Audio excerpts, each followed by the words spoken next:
Karthik Deepa serial March 21 இன்னைக்கான எபிசோடை release பண்ணியிருக்காங்க. இந்த எபிசோடை பற்றின ரிவ்யூ தாங்க இந்த வீடியோவில் பார்க்க போகிறோம். என்ன நடக்குதுன்னா, நம்ம கார்த்திக் கேட்குறாரு, ஆனந்த் என்ன காரியம் பண்ணியிருக்க, உன்னை நம்பி ஒருத்தவங்க வீட்டில் இருக்காங்கல்ல அப்படின்னு. அதுக்கு ஆனந்த் சொல்கிறாரு, கார்த்தி இது என்னுடைய லைஃப்பை நான் தான் யோசனை பண்ணுவேன். என்னுடைய லைஃப்பை பற்றி தீர்மானிக்கிறதுக்கு உனக்கு எந்த வித தகுதியும் கிடையாது அப்படின்னு. அப்போ கார்த்தி சொல்கிறாரு, இங்கே பாருன்னா, உன்னை நம்பி வீட்டில் மீனாட்சி அக்கா நிறையவே ரெடி பண்ணிக்கிட்டு இருக்காங்க. இன்றைக்கி வந்துட்டு உங்களுக்கு கல்யாண நாள் அப்படின்னு. ஆனால் நீங்கள் இப்படி ஒரு காரியத்தை பண்ணியிருக்கீங்க அப்படின்னு. அப்போ தீபா கேட்குறாங்க, இங்கே பாருங்கள் எதுக்காக ஆனந்த் மாமா இப்படி பண்ணீங்க அப்படின்னு. அப்போ ஆனந்த் சொல்கிறாரு, இங்கே பாரு தீபா, நீயே இந்த வீட்டுக்கு திருட்டுத்தனமாக கல்யாணம் பண்ணிட்டு வந்தவ தான் அப்படின்னு. அப்போ கார்த்தி சொல்கிறாரு, அண்ணா எனக்கு தீபா கல்யாணம் பண்ணப்போ சுச்சுவேஷன் வேறு, என்னை நம்பி யாருமே இல்லை. ஆனால் உன்னையை நம்பி மீனாட்சி அக்கா வீட்டில் இருக்காங்கல்ல, எப்படி அவங்களுக்கு உங்களால் துரோகம் பண்ண முடிஞ்சிச்சு அப்படின்னு.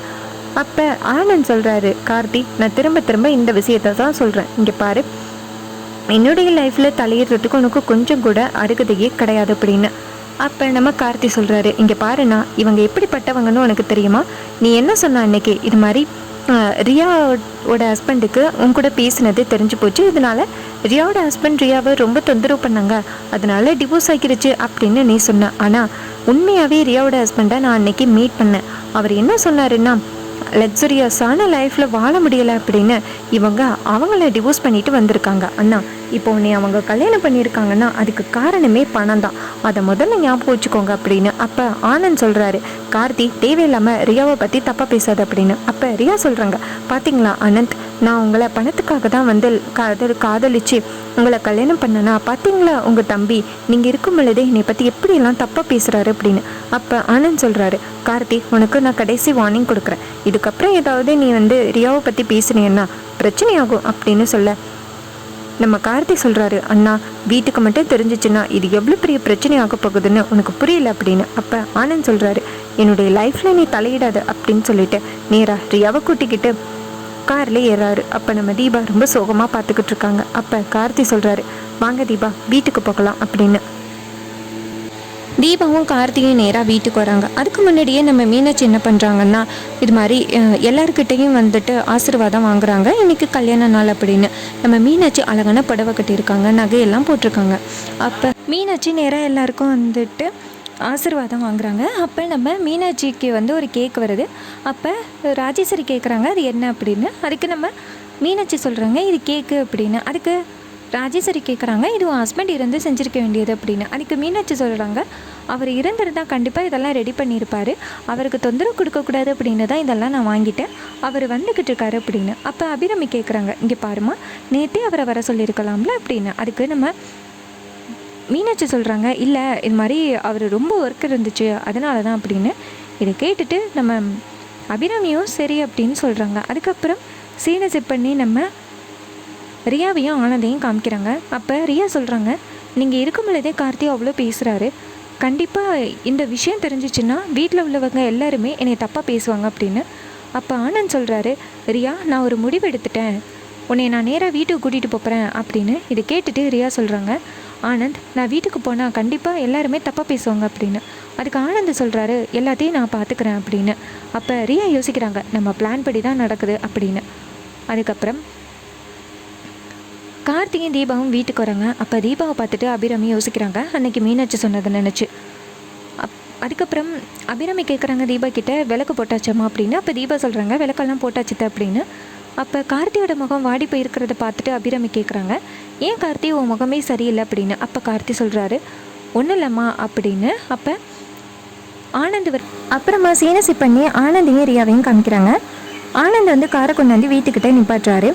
அப்போ ஆனந்த் சொல்கிறாரு, ரியா நீ இங்கே ஏறி, எப்படியும் கார்த்திகையும் தீபாவும் வந்திருப்பாங்க, நம்ம விஷயத்தை பற்றி சொல்லியிருப்பாங்க, அதனால் பிரச்சனையாகும், நான் ஃபஸ்ட்டு போய் சமாளிச்சுட்டு அதுக்கப்புறம் உன்னை கூப்பிட்றேன் அப்படின்னு. ரியாவும் சரி அப்படிங்கிறாங்க. ஆனந்த் நேராக வீட்டுக்குள்ளே வராரு. அப்போ ஆனந்தை பார்த்ததோட மீனாட்சி ஓடி வராங்க. ஓடி வந்துட்டு, என்னங்க ஹாப்பி ஆனிவர்சரி அப்படின்னு சொல்ல. அப்போ ஆனந்த் வந்து மீனாட்சிக்கு கை கொடுக்கல. அப்போ அபிராமி சொல்கிறாங்க, இங்கே பாரு ஆனந்த், மீனாட்சி கை கொடுக்குறா, நீ என்னப்பா இப்படி பார்த்துக்கிட்டு இருக்க அப்படின்னு. ஆனந்து மீனாட்சிக்கு கை கொடுத்து சேம் டு யூ சொல்கிறாரு. அப்புறமா நம்ம மீனாட்சி சொல்கிறாங்க, என்னங்க கேக்கெல்லாம் வாங்கியாச்சு, வாங்க கேக்கு வெட்டலாம் அப்படின்னு சொல்ல ஆனந்தும் சரி அப்படின்னு சொல்லிட்டு கேக் வெட்டுறாரு. அதுக்கப்புறம் மீனாட்சி நம்ம ஆனந்துக்கு ஊட்டி விடுறாங்க. அப்புறம் மீனாட்சி நேராக அபிராமிகிட்டையும் கொடுக்குறாங்க. அப்போ அபிராமி சொல்கிறாங்க, இங்கே பாரு ஆனந்த், மீனாட்சிக்கும் கேக் ஊட்டி விடு அப்படின்னு. உடனே ஆனந்தும் சரி அப்படின்னு சொல்லிட்டு கேக் எடுத்து மீனாட்சிக்கு ஊட்டி விடுறாங்க. அதுக்கப்புறம் மீனாட்சி எல்லாருக்கும் வந்து கேக்கு கொடுக்குறாங்க. அப்போ கார்த்திக்கு கொடுக்கும் பொழுது கார்த்தி வேணான்னு சொல்கிறாரு. அப்போ அபிராமி கேட்குறாங்க, ஏன்ப்பா வேணான்னு சொல்கிற அப்படின்னு. அப்போ கார்த்தி சொல்கிறாரு, இல்லைம்மா எனக்கு இந்த ஃப்ளேவர் பிடிக்காது அப்படின்னு. அப்போ மீனாட்சி சொல்கிறாங்க, ஆமாம் கார்த்தி தம்பிக்கு இந்த ஃப்ளேவர் பிடிக்காது, நான் தான் அவசரத்தில் ஆர்டர் பண்ணிட்டேன் அப்படின்னு. அப்புறமா வந்துட்டு நம்ம ஆனந்த் வந்து சொல்கிறாரு, அம்மா உங்ககிட்ட ஒரு முக்கியமான விஷயம் சொல்லணும் அப்படின்னு. இது கேட்டுட்டு நம்ம மீனாட்சி கேட்குறாங்க, என்னங்க அது அப்படின்னு. அப்போ கார்த்தி தடுத்து, ஆனந்த் அண்ணா சொல்லாத அப்படின்னு. ஆனால் ஆனந்த் சொல்கிறாரு, இல்லை கார்த்தி என்னைக்கா இருந்தாலும் தெரிஞ்சுதான் ஆகும், நான் சொல்லிடுறேன் அப்படின்னு. அப்போ கார்த்தி சொல்கிறாரு, அண்ணா சொல்லாதன்னு சொல்கிறேன்னு அப்படின்னு. அப்போ அபிராமி கேட்குறாங்க, கார்த்தி என்னப்பாச்சு, ஏன் நீ சொல்ல வேணான்னு சொல்கிற, அருண் மாதிரி ஏதாவது ரெசார்ட் வாங்கியிருக்கானா ஆனந்த் அப்படின்னு. அப்போ கார்த்தி சொல்கிறாரு, அதெல்லாம் ஒன்றும் இல்லைம்மா அப்படின்னு. அப்போ ஆனந்த் நேராக அபிராமியை பார்த்து, அம்மா எனக்கு இன்னொரு கல்யாணம் ஆகிட்டு அப்படின்னு சொல்ல. அப்போ கையில் வச்சுருந்த அந்த தட்டை டப்புன்னு கீழே போடுறாங்க நம்ம மீனாட்சி. இதை கேட்டுட்டு ஐஸ்வர்யா ராஜேஸ்வரி 2 பேருமே அதிர்ச்சி ஆகுறாங்க.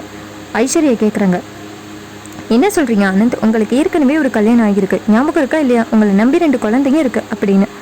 அப்போ ஆனந்த் சொல்கிறாரு, எனக்கு கல்யாணம் ஆகிட்டு அப்படின்னு சொல்லிட்டு ஒரு நிமிஷம் பொறுங்க அப்படின்ட்டு நேராக ரியாவை போய் அழைச்சிட்டு வராங்க.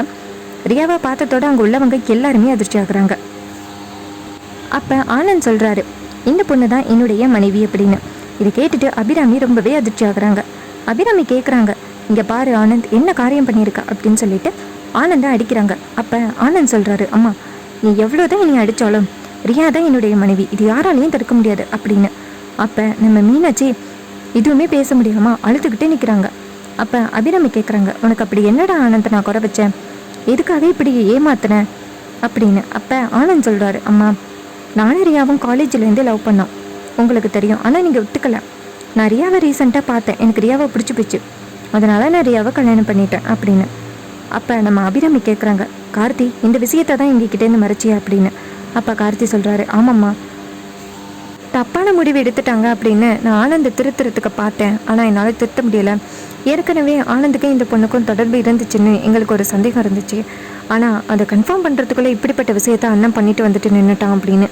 அப்போ அபிராமி ஆனந்தை பார்த்து, இனிமேல் என் கண்ணு முன்னாடி நிற்காத, இந்த வீட்டை விட்டு போறியா இல்லையா அப்படின்னு கேட்க, அதுக்கு ஆனந்த் சொல்கிறாரு, அம்மா இந்த வீட்டில் இருக்கிறதுக்கு எனக்கு எல்லா உரிமையும் இருக்குது, இந்த வீட்டை விட்டு போக மாட்டேன் அப்படின்னு சொல்கிறாரு. இதை கேட்டுட்டு நம்ம அபிராமி ரொம்பவே அதிர்ச்சி ஆகுறாங்க. இன்னொரு பக்கம் இந்த விஷயம்லாம் கனவா நினவா அப்படின்னு நம்ம மீனாட்சி இடிஞ்சு போய் நிற்கிறாங்க. இன்னொரு பக்கம் நம்ம தீபா ஆறுதல் சொல்ல முடியாமல் தவிச்சு போய் நிற்கிறாங்க. ஏன்னா தீபாவுக்கு மீனாட்சி அண்ணியை ரொம்ப பிடிக்கும். அதோட இன்னைக்கான எபிசோட செம்ம இன்ட்ரெஸ்டிங்காக ஃபினிஷ் பண்ணியிருக்காங்க. அண்ட் இந்த எபிசோட் பிடிச்சிருந்துச்சுன்னா இந்த சேனலை லைக் பண்ணிக்கோங்க, கமெண்ட் பண்ணிக்கோங்க, ஷேர் பண்ணிக்கோங்க. சேனல் பிடிச்சிருந்துச்சுன்னா சப்ஸ்கிரைப் பண்ணிக்கோங்க. தேங்க்ஸ் ஃபார் வாட்சிங். பை.